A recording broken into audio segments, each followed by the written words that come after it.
અંકલેશ્વરની royal academy computer ક્લાસીસની આડમાં ચાલતું duplicate marksheet કાંડ સામે આવ્યું છે, જેમાં મુખ્ય સૂત્રધાર એવા દિલ્હીનો ભેજાબાદ વોન્ટેડ જાહેર કરાયો છે.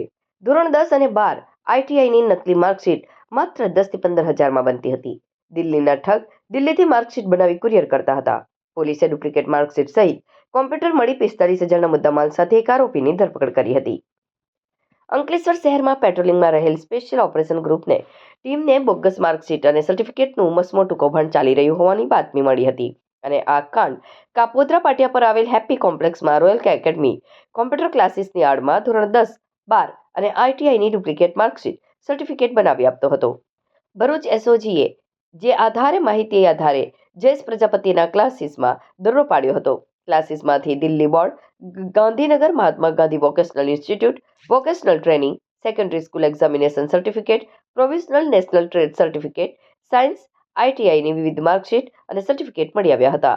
આરોપી બોગસ સર્ટી બનાવવાના 15,000 રૂપિયા લેતો, જે દિલ્હીના કોઈ ભેજાબાજ મુખ્ય સૂત્રધાર બનાવી તેને ઓનલાઈન ₹7,500 પેમેન્ટ કરતો હતો. આરોપીની દેશવ્યાપી બોગસ માર્કશીટ કૌભાંડમાં ધરપકડ કરી 21 duplicate marksheet, computer colour printer, mobile સાથે ધરપકડ કરાઈ હતી.